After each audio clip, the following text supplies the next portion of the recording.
Granted. Granted. I didn't know Grant was here. The toe-headed one has bestowed me with recording capabilities. Toe-headed. Mop. I don't even know what that means. He's blonde. Okay. Welcome to Everyone Racers, a show designed for the world of low-dollar racing and oddball car culture. It doesn't matter what kind of Lumberchamp or Lucky Track Dog League you run, SCC or NASA, we won't discriminate, as long as you drive it hard and built it yourself. Join us each week for tech discussion, tips, tricks, news and notes in the world of amateur endurance racing, and whether it's on the spot, hella sweet, or we're lucky enough and Chrissy gives us just the tip, we're sure you'll giggle a little and learn even less. Everyone report to the paddock. This is Chris. This is Chrissy. I'm Jeff. And I'm mental. And we are Everyone Racers. Thanks for coming back and listening to an improv episode of our podcast. You're absolutely right when you think that our shows are all kind of improv. Yeah, but this is episode 185. Traditionally the start of the improv joke exercise. 185 blanks walk into a bar. For example, 185 strings walk into a bar. The bartender says, "I can't serve you because you're not old enough." That's a thigh slapper. Forget that joke. But don't forget your bingo card because you'll probably not win anything either there. But it's fun. Before we go on, Mental, did you push the record button?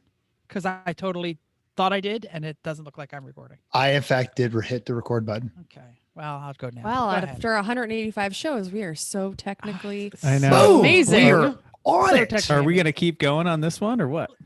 Yeah, just screw it. Why not? Yeah, if you Okay. can post me the files, we're good. Keep going. Fantastic. Great. Well, we're going to keep going. And speaking of working on posting files and stuff like that, Jeff, why don't you start about what you've been working on?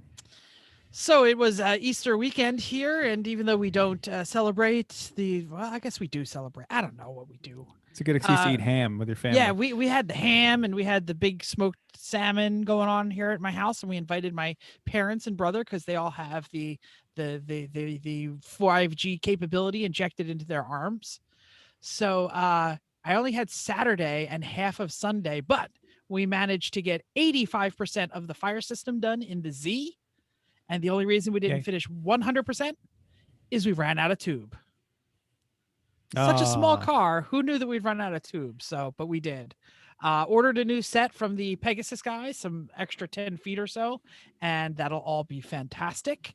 Looking back, we probably should have put the bottle in the middle of the car, but there was nowhere really good to mount in the middle of the car, and we didn't Mhm. want to put it like in the passenger 'Cause the section. gas tank is the entire area behind the seats. Exactly. Yeah. So we put it in the back in the hatch, and then we had to go all the way to the front of the car to get to the the motor, and The struggle's whatever. real. We were Struggle's real. Yeah. So whatever.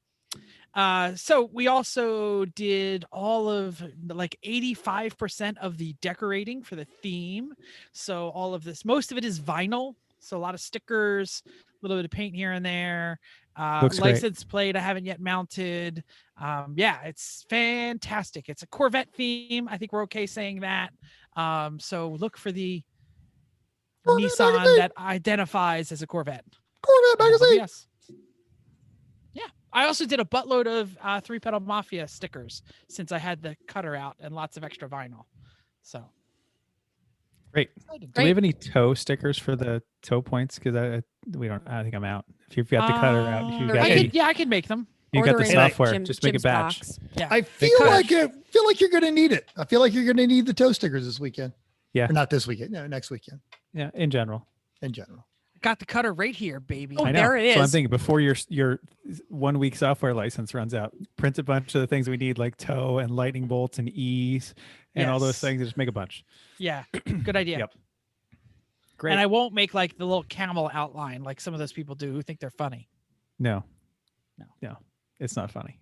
Like So, it was funny the very first time 12 years ago. Correct. Yeah. So Chris and Chrissy, what are you working on?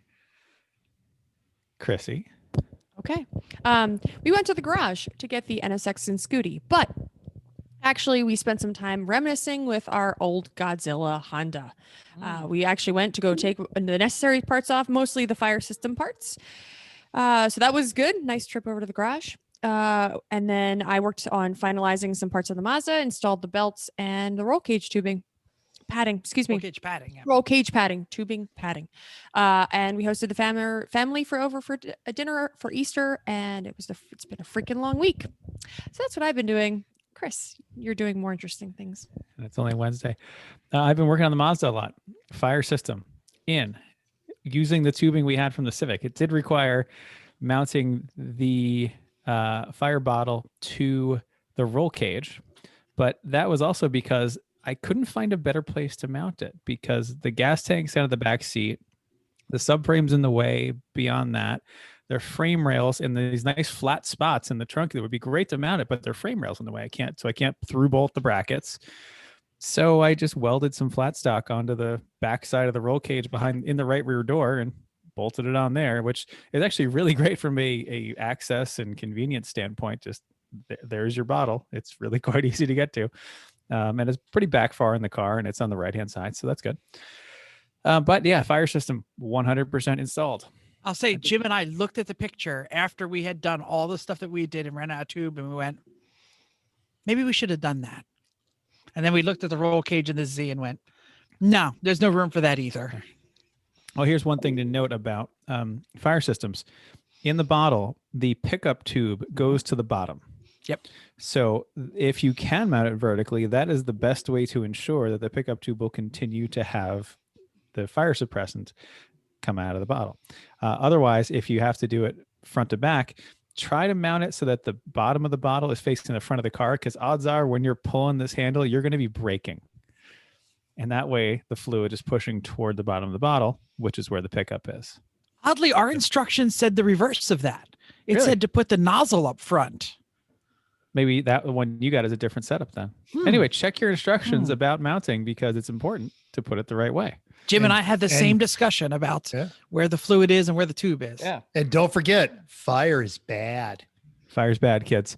Yep. What else did I do? Gauge wiring, got all the wiring in the dash all set up and got the wires run to the oil pressure stuff and temperature stuff. Made another switch panel with a cool shirt timer, USB ports, and a does nothing switch just for the future. And a lot of finishing details like sticking the dash back together. I also worked on the headers. Chrissy's looking at me like I should say something else. Oh, no. iPad mount, but that's fine too. Yeah, that was easy. So I bought a header in a junkyard from a Mazda 6 because it wasn't a header. It's a stock Mazda 6 manifold, but the stock Mazda 6 manifold is a 4-into-1 tubular header. It looks great. I said, let's try to make this fit because that's way better than the ones in the car, which is a stamped steel thing that's 4-into-1 all at one spot, like a hand, but it's too tight. It has a close coupled cat, but the 6 manifold just doesn't quite fit the engine bay of the 3. The 6 engine bay is a lot longer because it's designed to fit a V6, so it has room for it to really go down there. It doesn't work anyway. So I hacked apart the stock one to make it so that it has a 2.5-inch outlet from the cat instead of a 1 3/4, which is what it came with, and made a downpipe, and I'm already halfway done with the exhaust, but so made good progress. Like, we're tech ready. Mazda's totally tech ready. Now we're just doing nice to haves. So More on that later. yeah. Absolutely. Facts. Metal, what's going on? So I just got in from Sonoma. Well, Monday morning. I usually when I travel, if I can get an early flight, I land at the airport, have my uniform in the trunk of the car, and I'm ready to go. Had a whole adventure where, as I am leaving Thursday, the Mercedes wouldn't lock. The key fob had gone, the batteries had gone bad. So I had to lock it manually. The trunk lock, for reasons I don't understand, didn't want to work either. So I had to reach inside, lock everything, and then shut the door. That activates a unique security feature in the Mercedes that will not allow you to use the blade key to unlock the door when you say, like, I don't know, land at 7:00 on a Monday morning. And so Vicky had to go to Walgreens and get new batteries for the remote and bring them to me at the airport so I could get in the car and go to work. May I have this? May I have some privilege to explain this story to my wife for the next time that I do something really stupid, like she has to bring me a gas can or a wallet or my keys somewhere? Yes, absolutely. And feel Okay, free great. to have her text Vicky. And once again, they can commiserate on their failed to launch podcast. Everyone's not a racer and our husbands are idiots. That Yes, they great. threatened to do at Chrissy's wedding. The pool, I am 1 foot away from having a functional swimming pool again. The tile work looks great. Following a macro application of Chris's advice is to make things come out smooth and pretty. Your best product is a checkbook. They did a great job. I've got a track day Saturday, busting out the big block. 6-3 is going to throw down. I am reuniting with my Vera buddies. They're about 45 minutes up the road in Pahrump, Nevada at Spring Mountain Motorsports Ranch. Going to hang out with them. I have done zero work on my still not covered roof, and I'm not going to do any this week. Last night, celebrated. Must be nice to live in a desert. A little. It's a little I nice. had like a squirrel hole in my roof and I had to fix that shit immediately.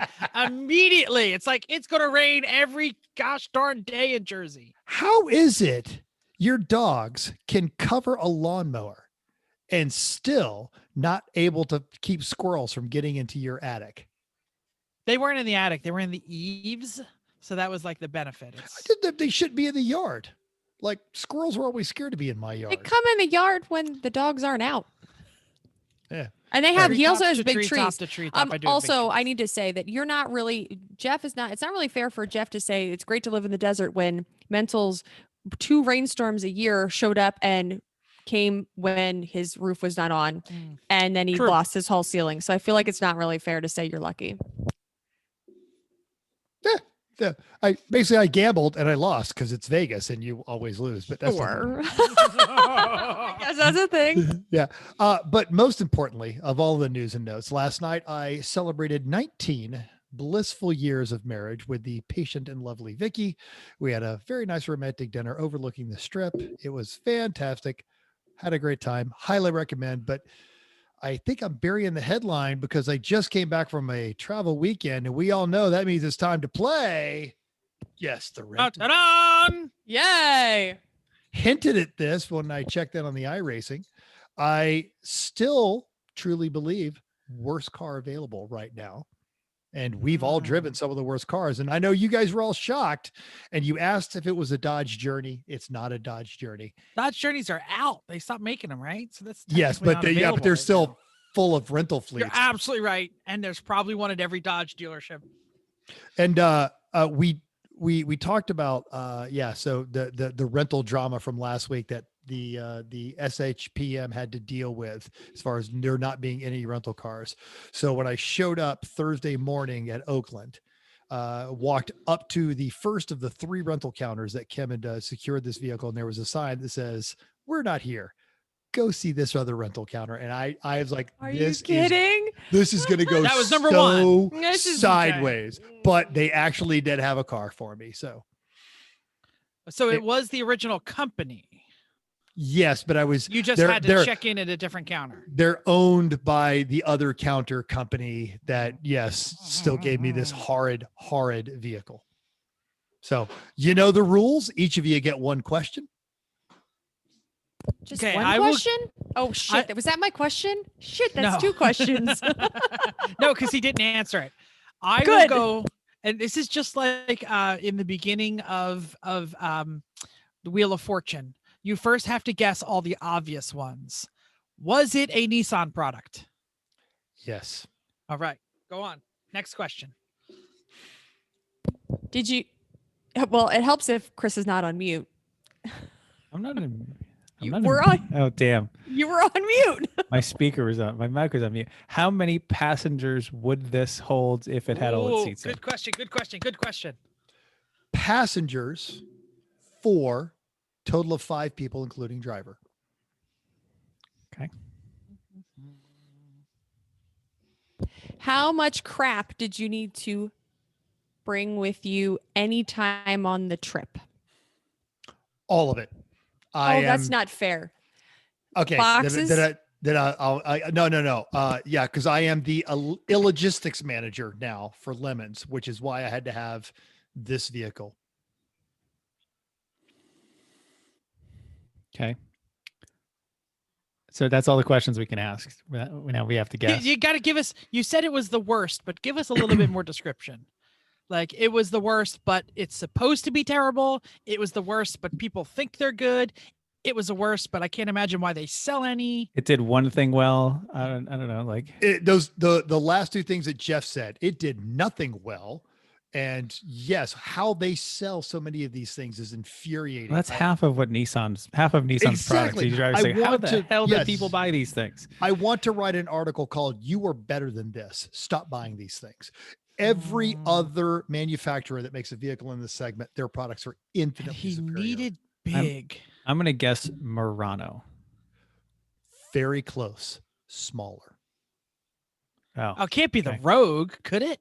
It was a. Oh, but how'd you put? Oh. That's exactly what I was going to say. But how'd you put anything in it?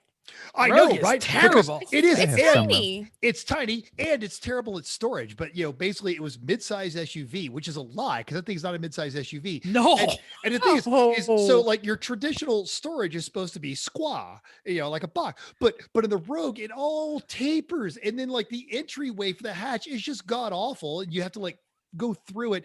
The seats don't actually lay flat; they lay at an incline all the way across, so you just lose space the closer to the driver you get. And we have all just gone. We could do an entire show of nothing but how that CVT transmission is a It's the worst piece of sucking junk. piece Ah. of just absolute garbage. Other vehicles that park next to it lose resale value. That transmission is so horrid. Did You're you right. know Nissan have Rogue is no- pretty much the worst car available. How do you had make no other how do you make it- options? That's what they gave me. Given my Oh, history right up to that point, I didn't want to go. I'm not taking that piece of crap because I had to have an SUV. I would have been perfectly happy with a Chrysler minivan. But how do you make an Altima or a Versa worse? Make it an SUV. which Make is it an exactly what SUV. they did. Absolutely. Yeah. It's a Versa that doesn't Oh. handle. It's a Sentra. It's a tall Sentra. Tall It's- Sentra. It's it's everything terrible. that's awful in a Sentra and nothing that's good in a Sentra. Yeah. Just No, that and is all of absolutely the most vile piece of machinery. so you went Why- through. currently being offered. Ugh. And it was like the lane departure warnings are just overly obnoxiously invasive. Beep, beep, beep. Beep, beep, Why beep. would anyone buy one of those if they'd ever even driven a CRV CX5 CX5. CX5 is a fantastic car. Like CX5, Yeah. CX3. A CX3 is an infinitely superior car. A RAV4. All of the entire Hyundai line of tiny SUVs. my wife's Forester, I hate the CVT because I don't like the way it feels, but it gets fantastic mileage. Yeah. It's a much better size. Not It's that a great of less- mileage. Real all-wheel drive. I CVTs averaged can work. Like Yeah. Yeah. my dad's 14 Accord. The CVT totally fine, unobtrusive, yeah, no big deal. yeah. had them work. Got 26 miles per gallon. Not worth the misery that this CVT does. No. And made of glass, let's not forget. Okay. News and notes time. Who's got a Okay. story? I do. What does it take to reunite the original cast of Top Gear along with new host, a legend? A gun. Or- Oh, I'm sorry. I thought that was a question. Yes, it was a question, but that wasn't the Gun, answer. a roll of duct tape, and a Squirrel. Ford Transit van. A squirrel. I don't. Go on, oh, I'm sorry. that's- Okay, fine. be Road and Track published the announcement this week that in honor of the passing of Sabine Schmidt, the program's producers are dedicating 30-minute special to her legacy. The program will reunite the show's most famous hosts, James May, Jeremy Clarkson, and Richard Hammond, to join current host Freddie Flintoff, Chris Harris, and Patty McGinnis, and will also include previous hosts Roy Reed and Matt LeBlanc. They'll all be joined on the program by guests from World Racing, Dave Coulthard, Coulthard, yeah. Coulthard, yeah. You said it right. Jess Hawkins, and Susie and Toto Wolff. The half hour is now on BBC iPlayer streaming service and is set to air on traditional television network BBC One this week. Airtimes for other regions, including North America, have not been yet announced, but expect us to let you know when it does. I didn't know Toto Wolff had anything to do with her. I mean, I'm sure they know each other. They're like both German and both in racing, but she raced for Porsche, not Mercedes. I feel like this is a He used to lot of. race GT back in the day himself, actually. Oh, did not know that. I feel like that's Plus- a lot of people to have on and a half an hour show. Plus, but the thing is you A know lot of that people. clearly he just respects talent. Oh, I have no problem with Toto being on. I just Yeah. didn't know. More you know. importantly, Susie Wolf, clearly one of the most underrated drivers. And the fact that she didn't get an F1 seat's a tragedy, but Did not know that either. Then at the end, they all sang "Wie the Welt." There was enough of them. Chris, I'll give you $1 if you can sing any of the lines in Germany. Sorry. That's about it. Wir sind den Welt, wir sind den Kinder. That's about all I got. We are the ones who make a better place. Yeah, I don't have that. Oh, you're one. not saying that. it's good. It's good, yeah. It's good. All right. Oh, who Hey, else got a story? Under the yay category, Lime Rock might be spared again. Arctic Winer. Yeah, I'm at sorry. Haggerty It's is Eric. It's Eric. I Eric. Okay, fine. I thought it was extra German. Arctic Weiner.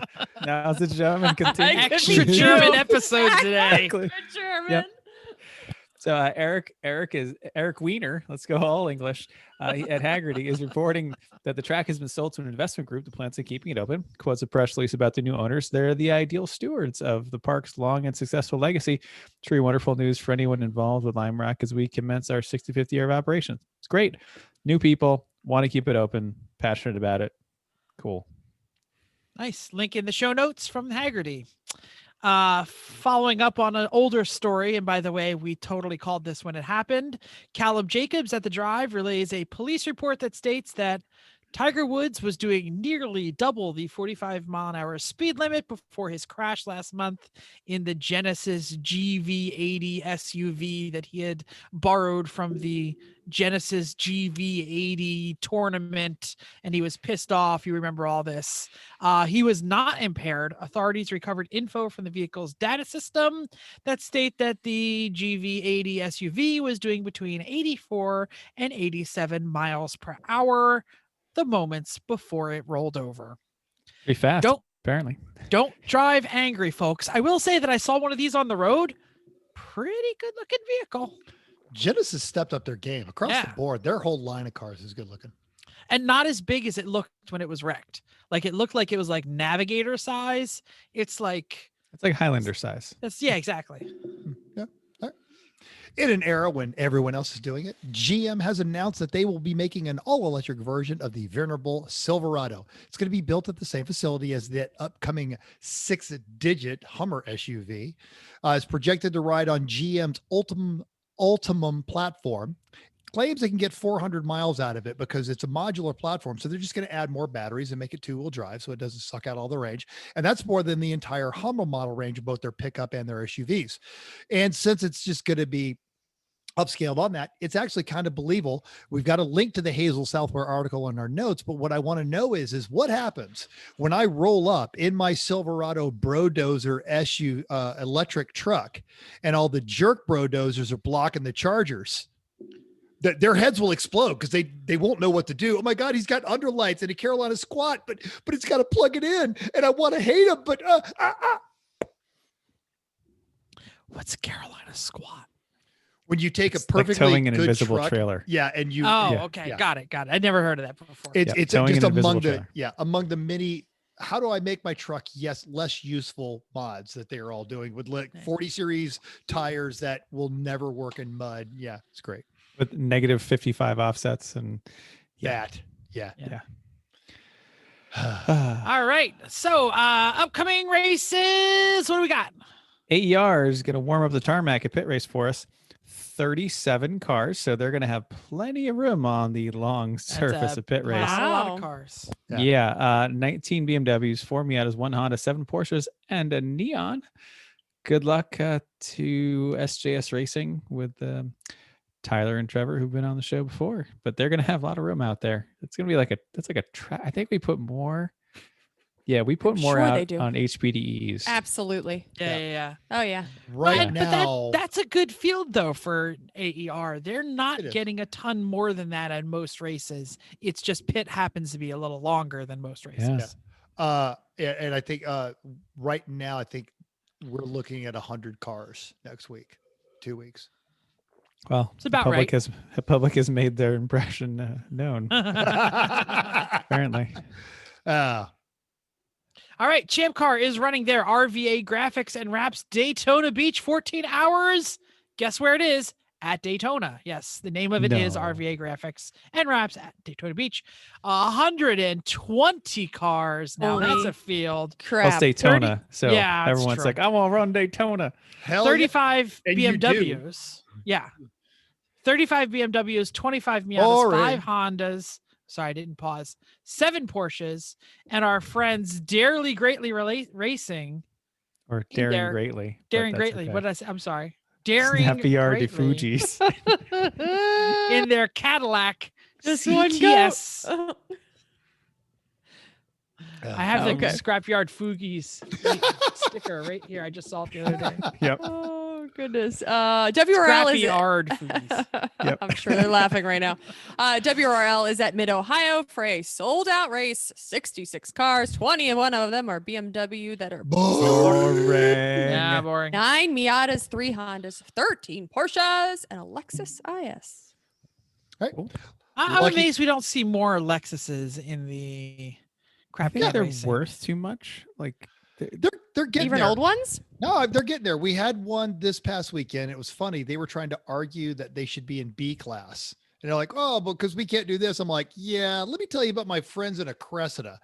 170 horsepower stock engine, and they never finished out of the top 10. So suck it. You're an A with, zeroed if you keep whining. Yeah. But mhm. Lucky Dog is having their Pacific Northwest kickoff racer happy hour and swap meet at Portland International. It's not really a race, but if you're in the area, it's worth checking out. It's always a good time hanging out with racers. Sure. Absolutely. That's And cool. those are a good group. Yes. All right. Scroll, scroll, scroll. Recent results. Lemons Sonoma for the Sears Pointless race. And we had a special correspondent there who can tell us more about it overall, but we're going to split it up a little bit. So it's not just the Mental Show, starring Mental, featuring Mental, musical guest Mental. There were lots of great things. There's a Lexus powered Rover 3500, Daewoo Laganza, and a Lancia Scorpion. What happened to the second Lancia Scorpion? There were 2. It is actually a Supra that they have done up like a Lancia Scorpion. Oh, okay. It identifies the Got it. Scorpion. Yeah. Got it. No. Understood. They actually I missed it on the entry notes because they're very small. It's a Lanciodia, Ah, okay. Nice. Got it. So overall, Eyesore ran away with it, running clean, quick pit stops. They are just so good. They are. Class that car B. is looking Yeah. so tough, though. Rough, rather. Yeah, I can't believe it's still- it looks hard. It looks worse every time. Not I like don't know Honda how they- worse, but like just. I don't know how they keep the suspension points all in the same places, but hey, who knows? Anyway, Class B was a nail biter until the last lap when the Mark I Rabbit of Dirty Duck locked up their brakes in the final turn and took an unscheduled run down pit road. Oh, sad trombone for those guys. no. The Blue Oak Dropouts E30 318 was able to secure their win. In God's chosen class, Class C, it was won by the Flaming Oil A-Holes in their Jag X-Type, which that's a C-Class car without a That's doubt. right. It's a Jag X-Type. And they were Yeah. so happy to win too. I'm sure. For the second time, Heroic Fix went to number 902. Geo Metro ran out of talent racing.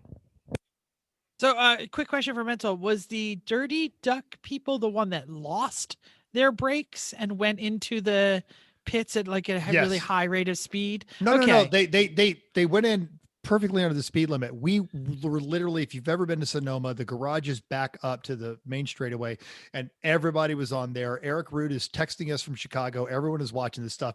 They were next to each other and they were swapping position for at least the last 10 minutes of the race. It was really great, very clean racing. But as they were coming into that final turn at Sonoma, where they're coming down the back drag strip, the Rabbit locked them up, may have just, they've been racing hard, may have overcooked them.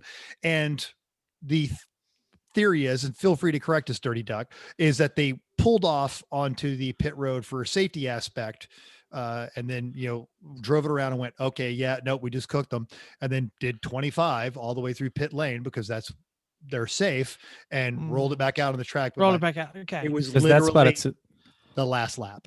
that Yeah. spot at Sonoma, Jeff, to get on pit road, you just go straight at that corner. Like Yeah, from yeah, the no, left-hand side of the road, that's pit road. There was somebody who posted a video of them losing their brakes and driving extremely too fast in the paddock because they had no brakes. But it was immediately got taken all down. Over the internet. All Yeah, over the internet. It got taken down, and there's arguments about whether they should post it. Oh, or not. and then Pagel went crazy. Pagel said Oh stop my harassing gosh. them. They're sorry. So I didn't know if that's what you were talking about, but that's fine. And I get that everyone wants to play race car CSI, but you are not that competitive in Class B, and they've consistently been competitive. Yeah, by doing stupid stuff like blazing through the pits. So yeah. whatever happened, and if Pagel's defending them, they're fine.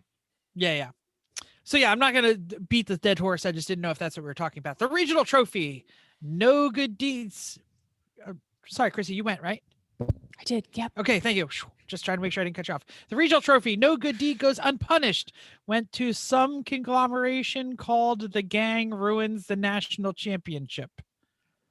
More on that in other shows, but I'll just mention that this required multiple COVID tests, and they finally did get back on the track eventually. Don't go out overseas and build houses for poor people. I don't know.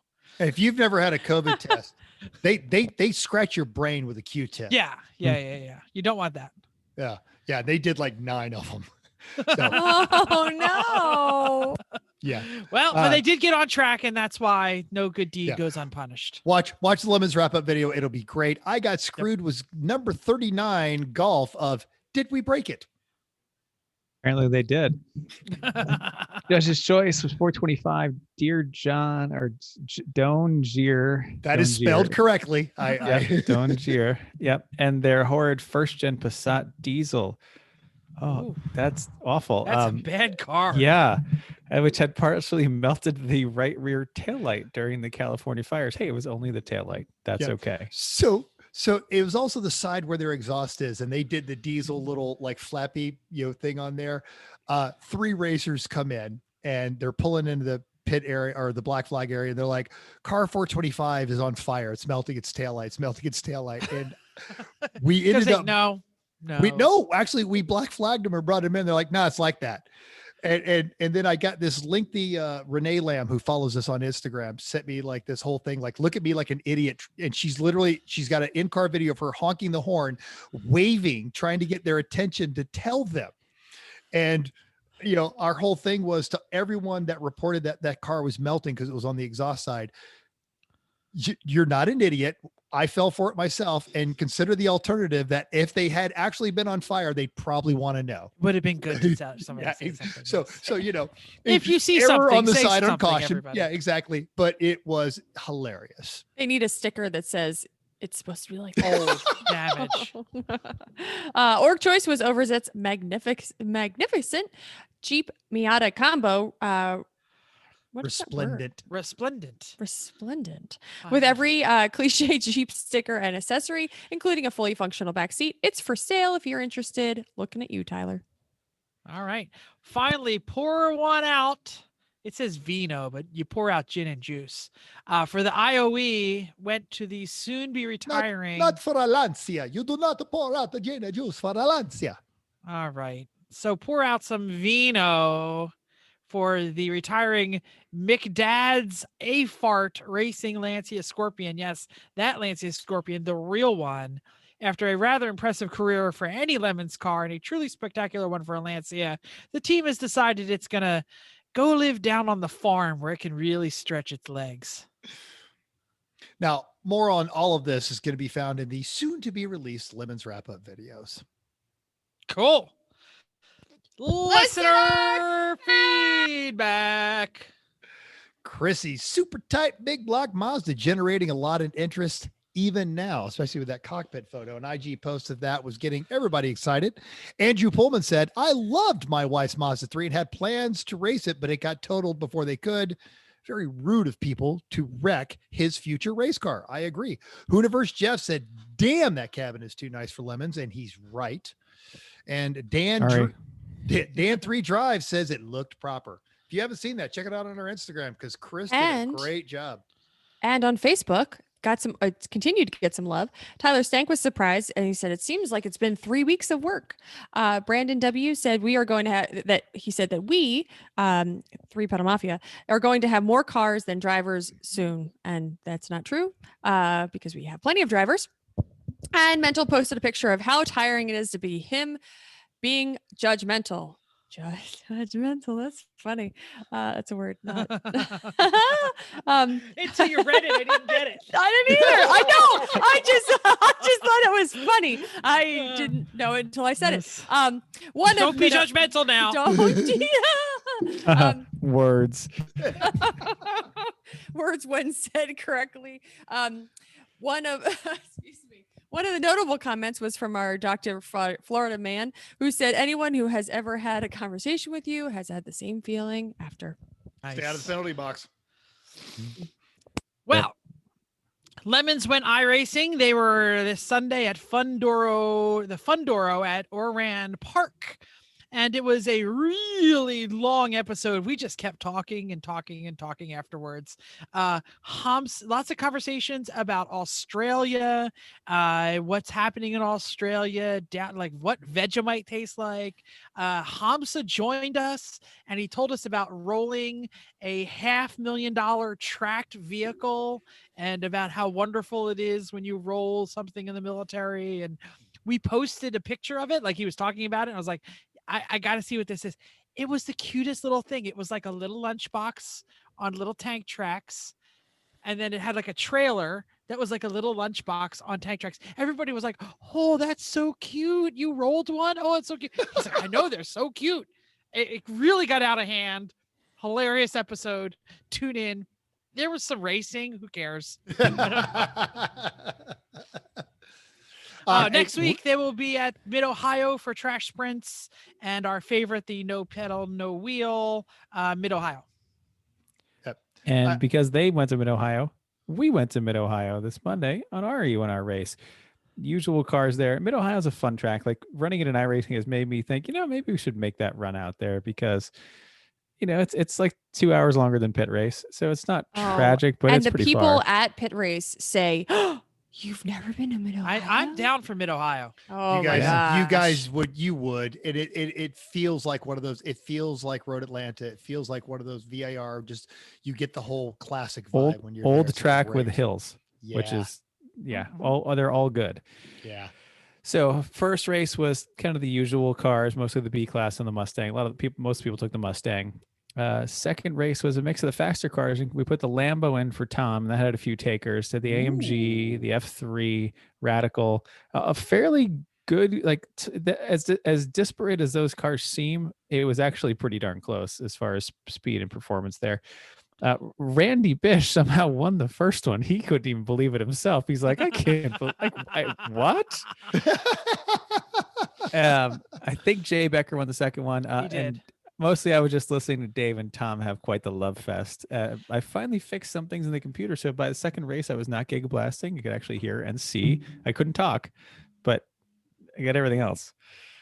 I had so much fun in the Radical. I was able to run down the Lambos on the straightaways. Radicals The serious. Radicals are really crazy fast. I still was terrible. I still crashed like 3 times a lap and didn't, finish dead last, but whatever. Yep. Hey, and you know what? Dead last. That's exactly what I was about to say. So true. Chrissy's mom. No, especially not in everyone's dad. hearts when they eat their cookies. My sister, Mm-hmm. brother-in-law, Nephew. He doesn't listen, so if we don't say hi to him, it's fine. Matt, so did you have something you wanted to say? It was like the iRacing. I don't want to cut you off. No, good. Oh, well, I'm sorry. I take that back. If you guys haven't noticed on the Instagram, every week, Lady Aubernon has like this giant production of the unveiling of her paint scheme for every one of those races, and she always tags us in it. That's awesome. She actually was in the booth for a little while. We pulled a lot of people in the booth, and so yeah, she got some mic time. It's kind of great. All right, let's talk about the main topic. Chris, what do you say every year when it's not race car season anymore? we're not building any more race cars. We're not building a race car. I hate sanding the boat. Oh wait, no, I'm sorry. Yeah. Oh, that's different. What did we do in the last like month and a half? Built 2 race cars. Whew.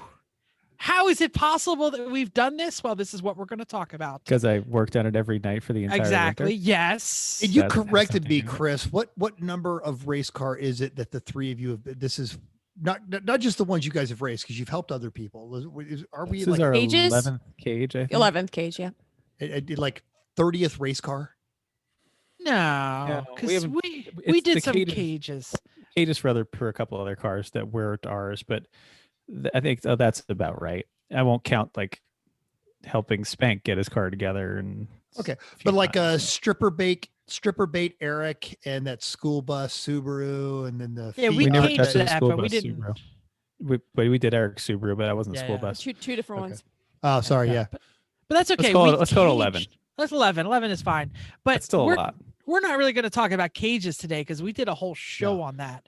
But the time crunch is here. It is weeks away from your next race, maybe, depending on where you are in the country. And the best laid plans of mice and men and the winter and the COVID has slipped right through your fingers. But luckily, we kind of have a recipe. We have a recipe for what we do and what we don't do to get a car on track to make it moderately successful. I'm not going to say we make it to win because not every car wins, but to get a road car to be a race car. Well, your recipe analogy just hit home to me. Comparison to a cookbook we have a cookbook that's, Chrissy, what's the name of the best cookbook in the world? It's like the America's Test Kitchen. That's what it is. I I think think it's actually And- like the all new yeah, American. something like that. But the point of this cookbook and why it's so great is that they make recipes, but they make a whole bunch of different variations and tell you, all right, we tried it with this and this was the result. We tried it with this and this was the result. Then we did this and this was, so that they'll go through all the variations with you and why the variations that you might have thought of or might have heard of are not the best one. And then why what they did was the best. And that's pretty much what we've done in general in life is we have done all of the things wrong. And by At least doing once. the At things least wrong, once. we can now bring you some kind of list of here's why we think this is the best because we've done it wrong. Well, and we've done it on a variety of vehicles. So not only they've been fairly disparate in their specifications. Let's call it that. Exactly. But I would say like a good cook, not like a chef or a baker.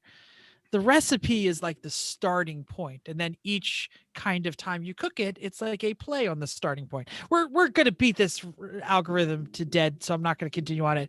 But this is basically the basics, and the reason we're doing a basic is because this might be a multi-part. Everyone, today we're talking about fully functioning road car to the first race. Does that make sense, everybody? I would argue even before, like just what are you shopping for if you're shopping for yeah. Well, I don't think we're going to talk about shopping today. I don't know. I Yeah. don't know if All there's- right. Selecting a car is an entirely different story. Yeah, we got that somewhere else. So, Speaking yeah. of things we've all done wrong, Yeah. And this is to make an endurance car, not a fast car, not a car that's going to be a great in a sprint race, but an endurance car because some of this stuff is endurance. Who wants to start? I'll throw it out. Look, it's got to pass safety tech. Read those instructions. They made that really cool little slideshow on the Lemons page. That slideshow, spoiler alert, literally works for everything else. If you're not going to pass safety, everything stops right there. All right. We've covered a cage. You need a cage. Get a cage. You got to have a seat. We've covered a seat. Those little buggy seats that you found out of your buddy's wrecked ATV, not going to work. Harness, fire systems, kill switches.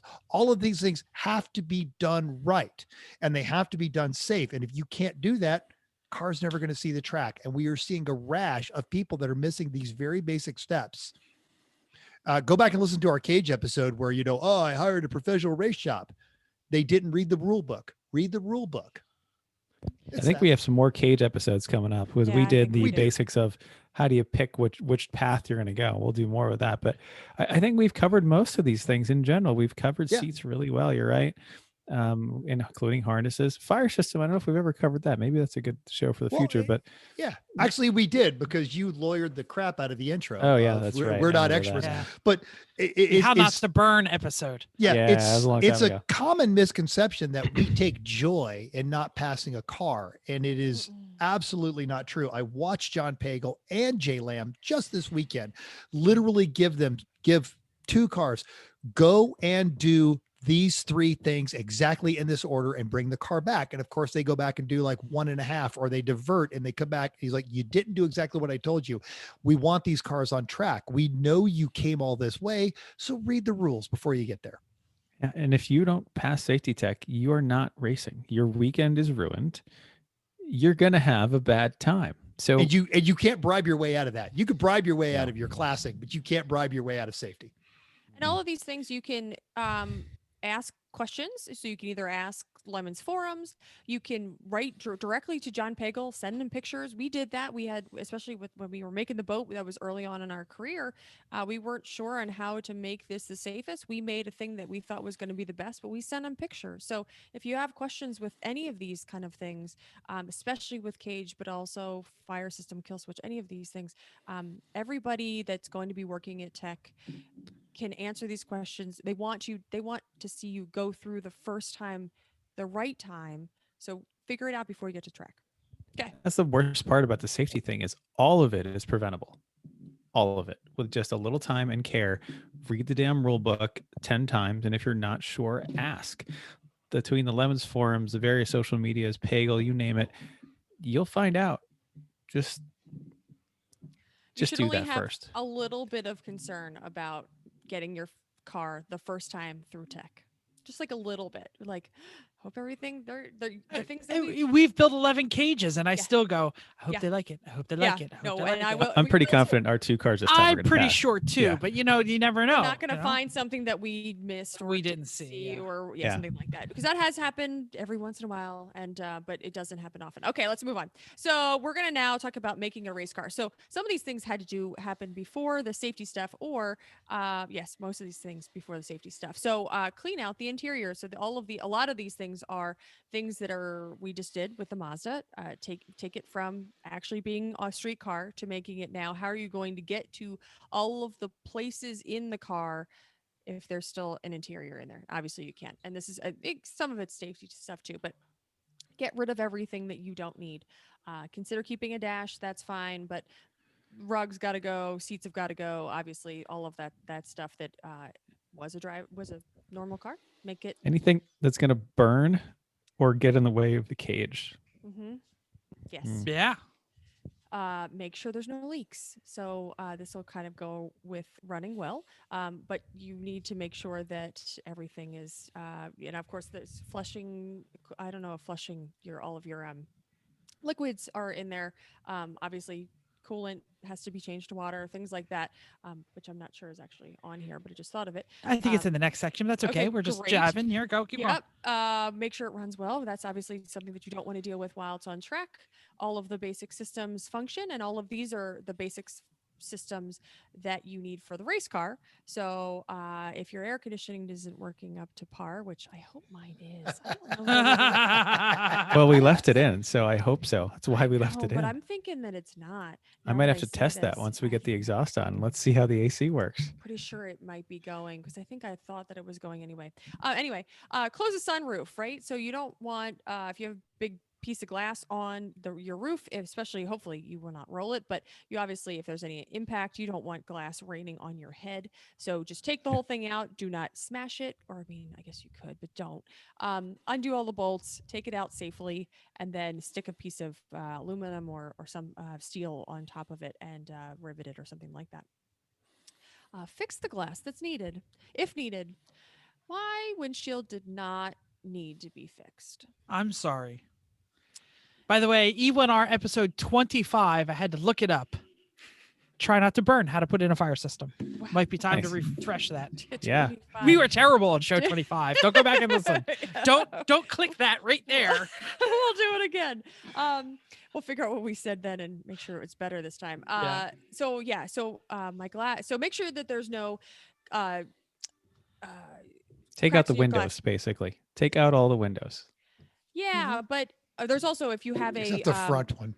right, Well, yeah. right. But in your You can leave windshield, the back too. I like the back. if you have a windshield, yeah, really. If there's a crack in the windshield that comes across at the driver's line of sight, you may be required to get it fixed. So another thing that to make sure that you don't have that when you get to the track because it may not pass tech according to the people that do tech. Yeah. I'll mention here that also the battery tie down, very important. So we had a team, very enthusiastic, young, hopeful folks, had the battery in the stock location because they weren't making a lot of modifications, but they had no tie down, literally none. Was Not the even a battery ratchet going strap? to stay? Nothing. Battery's right there. Jay goes, look, in a standard, even this level of racing crash, you're talking 20 to 50 G's. So this becomes a cannonball flying around your car. Go to Napa, buy the $7 tie down set, bring it back. They bend a piece of metal, sheet metal screw, bring it back. It's still flopping around. They go, well, it's kind of secure. No, just it can't move. And so finally they, the third time they brought it back, they went to the store, bought the kit. The kit didn't quite work, so they bought another kit. But between the two kits, when we went to move the battery, the whole car moved. That's what we're talking about with secure. Yeah. And it's not hard. I mean, we literally get a bar, a piece of steel, put it across the top, and put two long ass bolts through the body with some big old washers on the back. We should also mention that if you're putting it in the same area as the driver, you're going to need a box. Mm-hmm. If you're leaving it the stock location, do exactly that. Big ass metal bar, drill 2 holes, giant hooks hooked to the standard battery tray. Done. It's not hard. As long But as a lot of people screwed up. your battery tray is not rusty Yes. and about to fall off, which is most of them. So Yeah. check that too. And since we're talking about the 3-pedal Mafia recipe, we always put it in the trunkish area because we're trying to move weight back there. This is not the minimum, but this is kind of what you want to do because you're going to be you're going to be rewiring everything anyway for the old safety switch. So why not? Chris, be clear on how the much kind does of that cost box to do that? Sorry, Chrissy, and I'll get to Mental's question. What did you say, Chrissy? Can we be clear on what kind of box? Is this like a marine box? I just Can get say the that? ones for a boat. I mean, they're available at Walmart next to the batteries, or I got the one we have now on Amazon for $9. It's just a boat box, but you can't just put the fabric strap over the top and say, there, it's secure. No, that's not how it works. You need bolts inside. Yeah, metal things holding it, and not just directly over the top, but they need to go down at least 2 of the sides too to help hold it in place. That really helps. Yeah. But if you've got the bar set so that the all thread or the hooks go down right next to the battery, that really does the same job. So, got it. Mental, you said how much does this cost? The box is $9. The brackets. I think the last time I was at a junkyard, I grabbed a battery bracket and 2 of the J hooks and things, and they didn't charge me for them. So there's that. I've reused the J hooks and just used a bent piece of metal that was laying around on the, under the thing. And I'll say that I used a tackle box for the Z, which is a big plastic box, and it would fit perfect. And it has like a big clamp, it's basically like a plastic ammo box, and that worked out really well. Yep. But wiring is probably about everywhere. $2 a foot for the good 4-gauge quality wire that bends. Thank you, car stereo people. Hey, a new thing we've done this round of race cars that I quite like is that we put circuit breaker in right by the battery. Because most people, they've got the hot cable coming from the battery all the way to the kill switch, and then out of the kill switch all the way to the car before there's any kind of circuit protection there. So if you get hit, if something pinches that wire, now you've got a big hot melty thing. So we put a 200 amp breaker right by the battery just in case. And this was also a stereo kind of person piece, right? Yeah, I think so. These car stereo boat people thing too. Boat thing, yeah. Yeah, stereo, marine, all that kind of crap. Yeah. Well, and O'Reilly's also sells those really long battery cables. And if you're savvy in a junkyard, they make the anything that's a performance oriented BMW or Mercedes, you can pull those cables all the way out of there. Yeah, they all have the battery in the trunk, and they got to run the cables all the way to the front. I hear they're hard to take out, but they're Nah. fantastic. You just got to be patient. Are you going to find a car someone else has already torn apart quite a bit in the U-Pull-It, and then it's a lot easier. That's the key. Yeah. Chrissy, right, so- there's some more stuff on your area. Do you want to grab Yeah, them? and, yeah, all of these are really important, so I feel like we can't even just gloss over to them. Numbers. Let me stop here. If you've heard the joke that we laugh, numbers are hard. It is so amazing to find how many people are unable to make numbers that are visible, that are in the right place, that are big enough. So Mental is saying 2 cars, 3 cars. He's thinking of all the cars that did not pass tech because of the numbers that they have on them. So first of all, don't put them in tape. Let's just start there, right? Don't put them on things that are going to fly off or get wet or something like that. So here, these are easy things. Oh, there's our numbers in our car. Make sure that you're able to see them. So they should be a different color than the color of your car. Remind me of the rules, guys, of it has to be 1 on each 12 door. inches, Okay. one on each side and 1 on the top. So Which can be roof hood or roof. Okay, that's what I was getting at. So these are this is not something to just think is easy. Make sure they are visible, they are legible, that you know that a 2 doesn't look like a 5 or something, like that a 3 kind of looks like an 8 if you kind of make the arms go down, that kind of crap. And especially if you're taking a number that's already on there and you're trying to make it into something else, make sure that it is very visible. So this is something you probably could search for bad car numbers on the internet and you'd probably see some. Yeah. If you Google or you go to YouTube and you type in numbers are hard. You'll get a good video. Okay, yes, go, Chris. Best way I've heard described to know if your numbers are adequate is take a picture with an old pocket camera, the digital cameras from a while ago that had the screen built on them. Take a picture of one of those while the car's on track and you're in the paddock. If you can read the number, it is adequate. Oh, that's By the way, I had my phone out. That's the little thing that Hamza crashed. Oh. It's like a little box. With Exactly. It's so tracks. cute. Yep.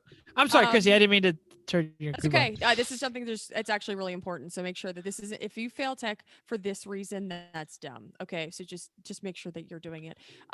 Safety stickers are another thing that are really important to make sure that you're doing this for the corner workers and the people that are working the track. So they're able to contact and tell people if there's something wrong with your car. That's kind of the major thing why car numbers are. The safety stickers, though, are mostly for identifying the. I was getting Okay. there. I was going backwards a little bit of Okay, why you need to tell somebody from far away what your numbers are. Your numbers are for corner workers to be able to tell them what's wrong with your car. The second thing is the safety sticker. So you're having the safety stickers on your car. So the safety workers, corner workers, people around are able to find the very important things on your car very easily. So that's what I was trying to get. Do you have anything else to correct me on? No, that was it. You just Good. were going that direction that I was able to tell. So just wanted to backtrack a little bit. So safety stickers, you'll need them for kill switch. So there is a little kill switch that's a white. Ours is a white sticker with a blue and red kind of zigzaggy thing. Lightning bolt. Lightning bolts. Yeah, that's what it is. Lightning bolt. Right. So it's to imply where somebody can grab the kill switch. And we have one for fire system as well, Yep. I believe. It's an E. Okay. Do they come with the fire system? They do. Cool. Mm-hmm. So put them where the fire pull is on the outside of the car. So wherever a safety person can come to one of the 4 windows, hopefully maybe it's hanging out of your car, but basically where they can make that pull. Where for tow is, actually I think tow hooks, but we have a sticker that says tow, actually what you heard in the beginning of the show. The tow stickers are to tell when your car breaks down on track, the safety personnel in the trucks. Yeah, probably. Safety personnel can find where they are supposed to hook up your car with their tow hooks and bring you back in. Just on the tow hooks, if they're not obvious, they're just gonna wrap stuff around your car and yank it. Crap. And it is going to break your car. And They might they do that anyway. Yeah, and they don't care because they've got 40 other piles of Not your crap problem. that they got to get off the track. Yeah. Yep. Make their life easier. Good Give call. them cookies, slap their hands, tell them they're awesome. Yeah, maybe you Yeah. should like tow hooks. Maybe we should touch on that just a little bit more, other than just the stickers. But they need to be well established. They may be the ones that you have on the car. So my Mazda has a great little spot for where you can screw in a very hefty hook. So we're going to use that in the front. But we're going to install that like right before we go on track, because it takes people's legs off, because it's exactly does. sticking out of the. Chris It's actually a knee put it- It's breaker. a shin basher. Right, Right, Yeah. the Uh-huh. shin- Oh, right Totally. that yeah. nerve that runs down the front of your shin. Uh-huh. When the car's up in the air, it's a little higher, and it might be more concerning for some other Yes. people. So Yeah. we promptly took that off, and I'm pretty sure Chris said, "Why you take that off?" And we said, "Because so we don't keep walking by it over and over." It and keeps over." hitting Jeff in the nuts. That's why. That's what's happening. So anyway, if you have a good solid location that already exists, use that, because stock is usually sometimes better. We'll say we'll just Yep. keep it there sometimes. All right, let's keep it rolling. We got to keep Oh, going here, guys. okay. So now you got to make it actually go around the track. That's the next most important thing. You've got past safety. Got it. Make it a race car in the very basic, most sense you possibly can. Got it. You got to go around the track. Really, the suspension and brakes have to be in order. That's most of it. Decent shocks, not blown, because that's really a safety thing. If your car is just wallowing around on its slide whistle shocks, you're going to have a bad time, right? And we've seen those. We've pulled them off, and we've watched it happen. It's hilarious, but not Yeah. if you're driving. And no one is gonna go and get the whatever the flaps have and put it on your car at the minimum. No one is gonna sweat that your shocks are new No. in your 83 Brome Cadillac. You know what I mean? Your Monroe Sense and Tracks are not Exactly. going to get you any No one is laps complaining. whatsoever. Don't need to see the receipt. Just bring it on through. It's good. Yeah, it's fine. The thing to spend some money on, though, brakes. Do not pass go. Do not collect $200. Go right to Porterfield. Buy some Raybestos ST43 pads for the front and just put them on. That's it. Stock blank rotors. Drilled rotors just means they're going to crack. Don't waste your money. This is it. Do that first. And if you can easily upgrade to larger brakes from a different model of your car or something that goes on easily and inexpensively, do it. Mental. Had a pro circle track team show up this weekend with a Jugga Lambo Pontiac Grand Prix. Nice. Razor sharp mechanics. Guys could wheel. Car breezed through tech. Had a few minor issues because they were still trying to be real racer trademarks, but they were having a great time. But every time that car came in, oh my God, I could smell the brakes. And finally I caught the crew chief guy. I said, "What are you running?" He goes, "Oh, what we got down at the Napa." And I'm like, "How many of those have you gone through?" And he goes, "Oh, 3 today, 3 sets." They just stock brake pads. And I'm like, "Go and order the ST43s." He goes, "I don't think I'm like, "Send them a backing plate. They will absolutely make them."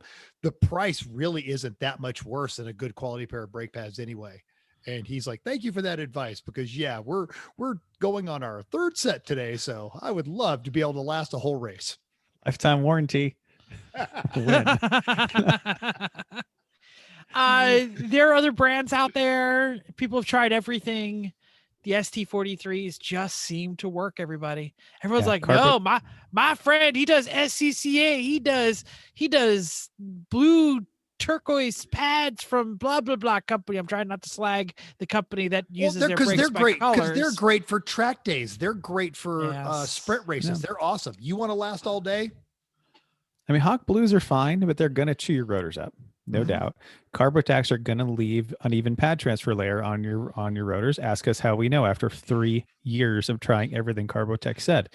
Amazingly, solved that problem with one different phone call. EBC greens, not track pads.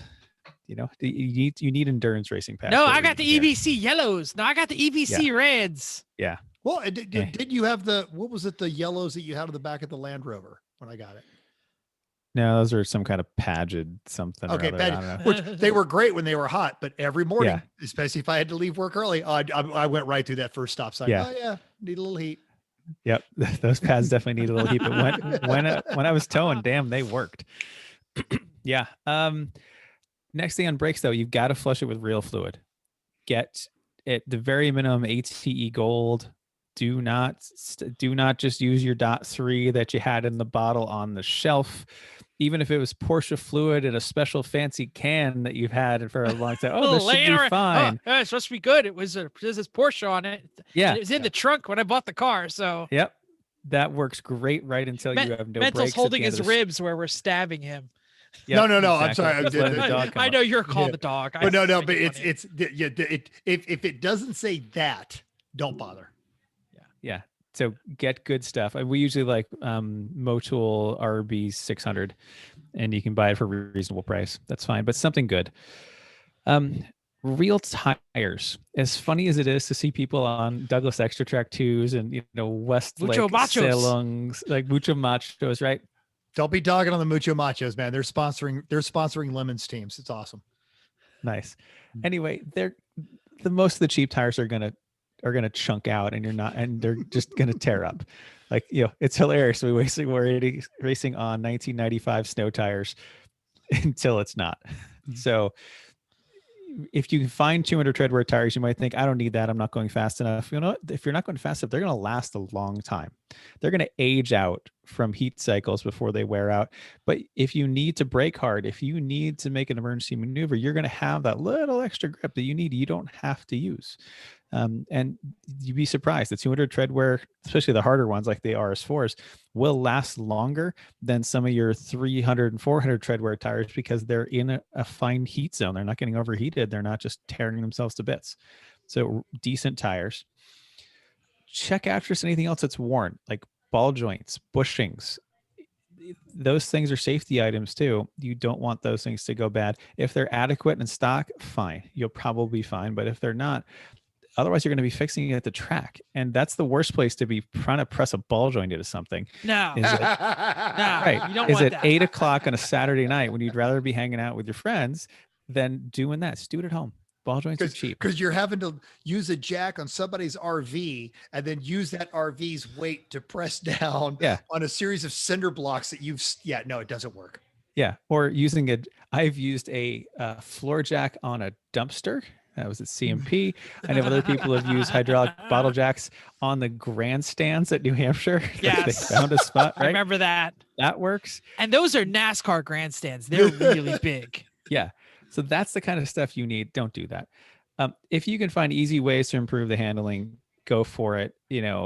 But performance isn't what you need. You just need to survival. And that's where the good brakes, decent shocks, nothing worn out, good fluid. That's what's going to getting you surviving.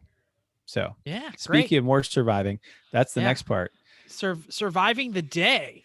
Yeah. If you can make it go around the track, now you got to make it go around the track again and again and again and again and again and again and again and again and repeat for 7 to 9 hours straight. Cooling the motor. Oh, it's okay. Our first race is in May. It's not going to be that hot. It's in April. No, the amount of heat and combustion that is going to happen in your car is unprecedented. Okay. It's like bumper to bumper traffic, but you leave it in first gear at 50 miles an hour. All right. A lot of heat. Mental, you got to say something. He's not making fun of you. He's quoting us 8 years ago. Yeah, absolutely. It's Virginia. It's fine. We'll be fine. It's not going to be that hot. So anyway, yes, cooling the motor is paramount. The reason that you're going to spin a bearing or eat a rod or blow that head gasket is because of heat in the motor. So, oiling systems on some cars are not good for road racing. You're going to have to do some experimentation and some research on your make and model. So, Google road racing, Chevy S10, and see what other people are doing. But at the minimum, you're going to need the biggest radiator that you can fit. Okay. That's easy to fit. Like update it, backdate it. I know on Miatas, the automatic radiator is bigger on some of the generations because it was meant to also cool the automatic transmission. So it has extra rows. We've had shows on how to pick out the big radiator. Sure. From like Summit and how to get the hoses and all that crap. So go back to those shows. Yeah, absolutely. But at the minimum, replace it with a brand new stock radiator that is the right radiator, because Chrissy, the call's coming from in the house. The call's coming Exactly. from in the house. Exactly. A lot of times the radiator that is in the piece of crap that you just bought for $500 is like the cheapo Walmart ripoff brand that wasn't the full service stock radiator. Yeah, Okay. and it's full of bars leak and Exactly. eggs and It's probably pepper, plugged up. gum. So just go get a new radiator. They're not that expensive, and get the right radiator. Or, if you got the 4-cylinder Mustang, get the V8 Mustang radiator, right? Right? It's pretty easy. All from the Update, flaps. backdate, find the performance model, get the one from the performance model. All right. Or the towing one. If you're doing like some sort of SUV thing, get the one from the tow package. They're going to fit in. All right. Then you still got to flush it because there's all that crap in the motor. So flush your cooling system. By the way, fill it with just water. Make sure your overflow bottle works and make sure it sucks it back in, because you're going to be generating a ton of heat. Hey, why not leave the heater in? Right, because it's an extra little radiator. Just turn it on. Bake yourself. It's okay. Yeah. Okay, next thing. Make sure the air enters the front of your car, goes through the radiator and not around it. All right. So you got to plug up all those little holes, all those little, this is where the fog lights used to be. Yeah, plug them suckers up. All right. Protect your radiator. If you cut a big hole in the front of your bumper, now's the time to make sure the chicken or the wheel or the grit or the grime from the racetrack does not get into that radiator. Okay. Where does the chicken come from? Okay. It's Summit Point, a deer. Chicken, I don't know. Deer, As a sheep at armadillo. I was, Sonoma. I was wondering if it was stuff It that's fell also, off somebody else's car. Obviously. That's what I was getting at. Chicken wire will work. We like the honeycomb stuff that is specifically designed for this. Chris, what's that stuff cost? It's not that expensive, right? Like $20 for a sheet that'll cover your radiator. Right. That's not that big of a deal. So also, while you're there, if you're not keeping the air conditioning, pull that air conditioning condenser the hell out of the way. All right. And then oil cooling. The reason you're pulling that stuff out is we put an oil cooler on everything. All right. We've discussed this on a lot of the different shows. We've talked about it for not a lot of money. You can go to eBay and get yourself an oil cooler. Plate and bar is better than fin and tube. Make sure that your hoses are designed to transport hot oil. Okay. It goes in at a different pressure and a different temperature than water does for your heating system. Plumb it with an oil filter sandwich plate or an oil filter relocation kit. If you relocate your oil filter, you can also probably get a bigger oil filter, which holds more oil. See, this is all extending the life of your motor by putting in more oil and getting rid of more heat. So if your oiling system isn't 2 or 3 quarts higher than what it was stock, you're not doing it right. Okay. And that's pretty much what you got to do. The volume is going to help. Same thing with the water. The volume is going to help. So the bigger radiator cools better. Bonus point, if you can't do anything, at least make sure you're overfilling that oil just a little bit. 3-pedal Mafia secret, run about a quart over. Maybe more if you have a lot of oil. If you got the room, you don't want to froth it. No, I was thinking of if you're going to lose more oil. Yes. Yeah. Well, if you've had your oil pan off, you can just check yourself. Where is your clearance? Like, where does the actual bottom spinny bits of the motor end up, so that all right, I can actually be a solid inch over full in this, and I'm not even at the girdle yet. No problem. Put it up there. That's a good idea. That is a good idea. Yeah. All right. We're protecting the fragile bits. Varies by car, but usually doing the cooling stuff, making sure your chicken is not throwing or somebody else's thrown rod is not going to ruin your day, just as Jeff discussed with that honeycomb protection. Also watch out for abrasion issues with vibration of race cars, things like hoses and wiring harness, making sure that as the car's jostling around, you're not going to end up with any issues of things rubbing in bad places. Most of the time, if you're looking at the engine bay, you can kind of see things like that. But especially as you continue to run, check your car the first day, making sure that you're not seeing any new exposed wires. And also, that's good. Make Mhm. sure that you're not cooking stuff. You can cook dinner, but not your car. So under hood and underfloor temps can get brutal. Chris lost a pair of shoes because the boat cooked. The Chevy S10, was absolutely. Yeah. so Oh hot. boy. Oh, so you don't want to do that. And anything you can do to protect yourself, the driver, and especially on days when it's already 97 degrees outside, the last thing you want to do is have your car making you hotter. So heat shields, if you can, everybody's answer. Let me finish. Heat shields where needed. Put some heat wrap on those headers, which is awesome. And if you have questions on that, let us know because we just did it. Coatings, and if you avoid fuel heating, Jeff, go first. Okay, I'll go first. We cooked a lot of starters on the Chevy V6 because the exhaust system was right next to the starter. So don't forget the electrical bits really hate the heat. And a heat shield there or a little wrap is really important. We ended up actually getting the V6 Camaro starter. It was just a later S10 starter. It was a gear reduction. Which It was the a key. much smaller starter Yeah, and gear moved it like reduction's 2 great. inches. Yep. Yep. The Bearded Sim Racers buddies were at the race, the 805 Volkswagen. They had a 2-liter swapped into it, and their header ran right past their CV boot on their ox, and they found out they were cooking the grease Another thing in the doesn't like CV heat. boot. No, yeah. Yeah, and I And so- realized I skipped over fuel heating, but that's what happened in the TR. So the exhaust blew up. The exhaust was now dumping right into next to the fuel tank, I believe. Am It was I the It was wrong on filter, I think. Yeah, that yeah, it yeah, had. Oh, okay, the fuel fine. filter. But we had all this random cutoff issues. The car would run as soon as it would get hot, it would die, I think is what happened. Yeah, 2 years ago. absolutely. So avoid fuel heating. That's what we mean by that. So making Was sure that the TR or was that Betty? Yeah. I can't remember. TR, It was a TR. TR. Was it Pittsburgh. the TR? Okay. At Pit Race, yeah. Yep. Didn't happen on my shift. It was raining. It's true. Yeah, well. All right. Gauges and idiot lights.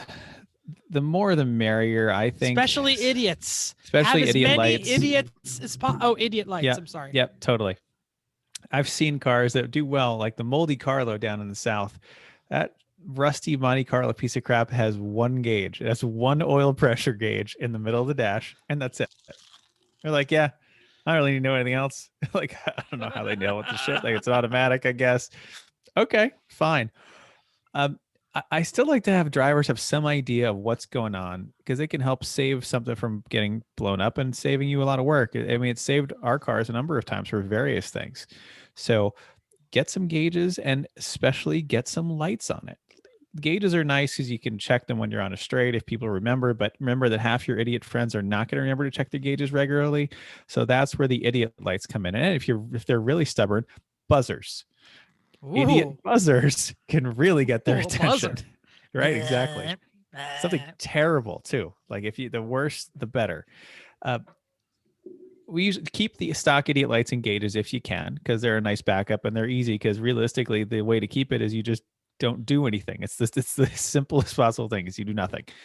Occam's razor. Yeah, exactly. Oil pressure, oil temp, and water temp gauges we like to add to everything. We usually use VDO because they're very reasonably priced and easy to get and fairly standard and reliable. So grab those. Brighter idiot lights. I get ours from Summit. I think they're $4 each, and those things make themselves known. They're like buttons. They look like buttons that you can Yeah. touch. They're just Yeah, little they're round little, things. but they're bright little. And one of them I had even flashes. That's even better.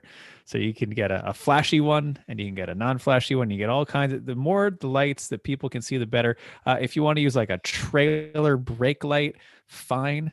Whatever is going to get your friends to notice you're out of oil pressure, because you can't trust everyone to watch the gauges like Chrissy does, who pulled our car off the track when she noticed, oh, oil pressure's low. Oh, then the light's on. Oh, off the track. Boom, save that motor. I was off the track before the light came on. Yeah, Actually. see?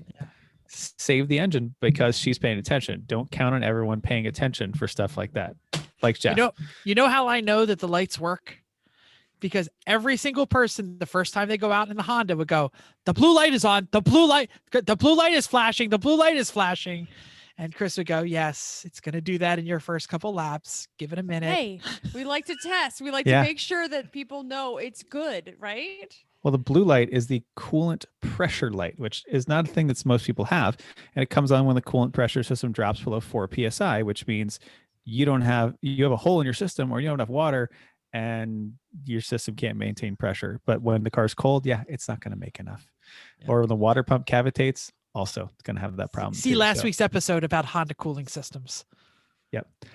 So get the idiot lights, all the idiot lights you can. A big tack with a shift light, because otherwise, I love the big tack. Right, because otherwise Jeff's going to start driving down the straight, banging off the rev limiter, having no idea that he's doing it until you tell him later. Not a clue. No, exactly. And set that shift light to turn on at a number that is approaching your red line, not the engine red line. Your red line should be about 500 short of your stock red line, because this is endurance racing. That extra 500 RPM, 95% of the time, is not going to buy you anything. If you choose to use it occasionally, that's up to you. It usually should be the person that built the car that chooses to use it occasionally and not anybody else. But, team orders and all, follow them. Do not put this anywhere near the stock rev limit. Banging the car off the rev limiter is way worse than shifting a little early, because remember what RPM stands for: ruins people's motors. Jeff. I have to say that we were doing some video coaching, and we watched my video at like Road Atlanta a couple years ago, or maybe it wasn't Road Atlanta because that was snowing. It was somewhere, I can't remember, Jersey. And then Chris is like, well, I'll show you my video, Jeff, and I'll show you what I'm doing different. And I'm like, the freaking shift light is on and you're not shifting. You told me I had to shift the light. I shift before the light. Yeah, well, every time. I know that I could go a little after, and the shift light will said, be on. I You're built getting the car. I can use have the a shift light. sunburn. It's exactly what Well, I said. that was at Thompson. That was at Thompson, It was at Thompson. and we were making the run for the win. And he even said, "If now's the time to use all of them." Oh no! This was years before that. This was just not realizing that I could touch the shift light. It's okay. It's informative, but you want it to be Yes. informative, so I need to shift shortly, not of, oh, I got to shift now, or like, oh, it's a problem. I was like, hey, it went on. I do the same I thing don't do- because yeah. I'm not rebuilding that motor. No. Cars that people think would be awesome, your twin cam Hondas, the B18s. Oh, I'm gonna rev it to the moon. It's gonna be great. They never make it. No. Single cam Hondas make it. Small block Fords, terrible record. Any team that has won or did well with a small block Ford, they've got a 5,000 hard RPM shit. That's it. No, you're not taking it all the way. So any motor that is known for spinning way into the infinity range, it's not going to do well. Not in endurance Our racing. K swap, I lowered the stock red line from that motor, which was a low red line for a K. It was 71. Like that's the limiter, and and we shifted like 65. I don't think. Yeah, I never took it high. over. I never took it over Yeah, 67. but for a K, like most Ks spin to 8,500 without Sure. changing the valve Yeah, strings. yeah. Like Yeah. they're okay, and we're down at 7. For to give you an idea, drag but- racing, they're great. Yeah, But our 'cause- motor keeps running, or Mhm. did. right. But Yeah, it will run again. The motor So- will be great. So to that end, we're talking about all these motors, but you're going to need some spare stuff. Look, it's endurance racing. Things are going to break. So you're going to want to bring some of these parts with you. We've made this joke for 100 years, but it's not really a joke. Here's how you spot a team that has been doing this a while. The spares that they bring is everything that has ruined their race weekend in the past. Rear ends, transmissions, things like that. Now you don't have to get that advanced. It's early on. You just got the car. So let's talk about your minimum spares. All of your fluids. Nothing is stupider than you having to wait on a jug of something that costs $7 at the flaps. So bring all of your spare fluids, a pair of wheels and tires that match what you have. Now, you don't even have to have the 4 sets. You don't have to have the range. You don't have to have all that kind of stuff. Just a pair. We lost an overall because of a safety wire that went into a tire. Now, Yeah. the tire change happened in less than 2 minutes, but it was brilliant because they had the spare wheel and were able to send the car back out. Brake pads. I told you about the Pro Team just a few minutes ago that it cooked all the way through their brakes. Or if you have a caliper that gets a little pinchy or somebody that gets a little hard on the brakes, pads, they're cheap. Have them with you. They don't expire. You're going to need them. Any of your Just- known, uh, go ahead, Chris. to just when you take a set of pads off that are like, I'm not sure they'll get through a whole race. That's the time Save to 'em. change them. Yeah. Stick them in a box because they'll get you through a day sometime. And write what are on them. Yeah. When I sold the Ombre, I gave Bill like 6 different boxes. XP8s that are none good. XP8s that have transfer problems. Crappy Napa pads. Good good ST43s, and literally written right on the box. So I knew what was on each one. When Chris sold me the AMG, I got the same thing. Each brake pad actually had one lap at, so yeah, it was fantastic. If you know a little bit about your car and you've got some potential wear points, some things that are going to wear on there suspension wise, ball joints, bearings, tie rod ends, cheap stuff that can be done with bolts and not a lot of presses, bring that in. If your suspension gets a little more complicated, maybe an entire front A-arm, something of that nature that you can get cheap out of a junkyard that's ready to throw in there. Even if it doesn't wear out, these are good things to happen because when you have contact, these tend to be the parts that get bent. Chris, didn't you save another Honda team a couple of years ago with The rear trailing arm. Trailing arm. Yeah, they Always ended the up winning rear. overall on our trailing arm because they got hit in the cool down lap by someone else. I don't know what the hell Thompson, happened. right Yeah, under the bridge. They have a great video of it. Yeah, bent their trailing arm, came in, I saw it, I said, all right, I guess I'll go get that trailing arm out because they're good. There's no way they have one. Yeah, and that trailing arm cost you what at the junkyard? $50. Exactly. But and then they gave it back at the end of the race. Yeah, they mailed it back to me after they got home, which was what I said, because I said I want that one back. Just send it back when you're home, because I had a new bushings in it and stuff. But an easy way to go for this is if your car has knuckles, bring a loaded knuckle. Yes. Like I did this for the Honda. It had new ball joint, new bearing, all together, all done. So all you have to do is pop the bits off, put that one in. A lot easier than pressing anything out. Especially when you don't have the press. You have a press here. You don't have a press there. Totally. Sucks to press. So, yep. Facts. You're on Rock Auto. You're making that initial purchase for everything you're going to need to make this car ready to go. Comes to hoses, click 2, add 2 to cart. Hoses are like $7, and when they break in stupid ways, and then just be able to swap out that hose. It's just a good thing. All right. And then finally, just any of your known wear items that you're not going to be able to get at a local Flaps. And if you don't know what a Flaps is, we say it all the time. It's a friendly local auto parts store. Yeah, that's what it says. Friendly. Yeah. Or also think about where the track is. High Plains Raceway, there is no Flaps. There's plenty of FAPs, but there's nothing local. Some of these tracks are out in the middle of nowhere. So know where you're going, and anything that's going to take a while to go and get, you're going to want to have that spare with you as well. Depends in your car too. Like an S10, what do you want? We got it. Yeah. Yeah. And we mentioned we could do an entire car show on shopping, and that's one of those things. But if you've got something weird, either because it was cheap or because it really well, that's the time to start really doing that spare shopping. You have no idea how many times I went into a Flaps and I said, you don't happen to have supercharger oil for a 3800 GM Buick Sky, whatever the hell that thing is, Park Avenue Ultra. And every single one of them went, no, why would I have that? Or mineral oil for your bespoke Rolls braking system, or when we talked about the Citron, the distributor castor oil. You get that at CVS for the rolls. Yeah, the distributor big bottle of A castor lot oil. of it. A lot of it. The Citron timing things are fine. I just order all of mine ahead of time from the one shop in San Bernardino that knows how to do them still, and I carry 3 of them with me. That's not going to happen, when you're down at Barber. So let me just really quick, I'll try and wrap up a little bit here. What didn't we say? We didn't say make it faster. We didn't say make your driver more comfortable. We didn't talk about a lot of things here. No power adders, none. Because this is how to make the car get on the track the first time. We're going to do part 2. We might do part 3. We might do part 27. I know that we are going to be shaking down 2 different race cars this year. So that's why we talked about doing this episode now, because this is how to get on the track for the very first time.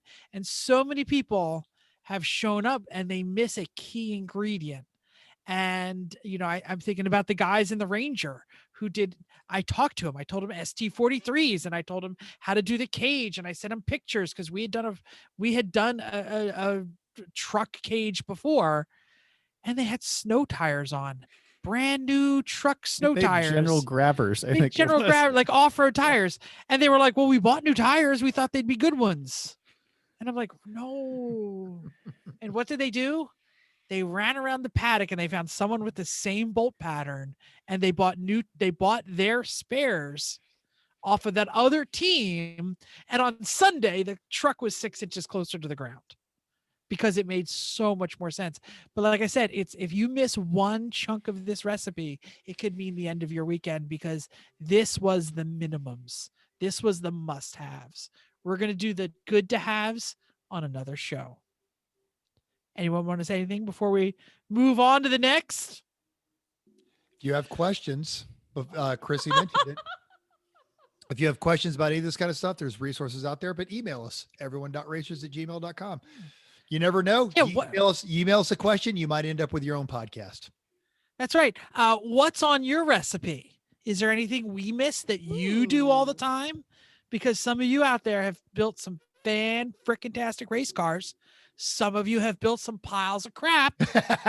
Some of you have built some good ones. So, I feel attacked. hit us up. Yes. Just the tip.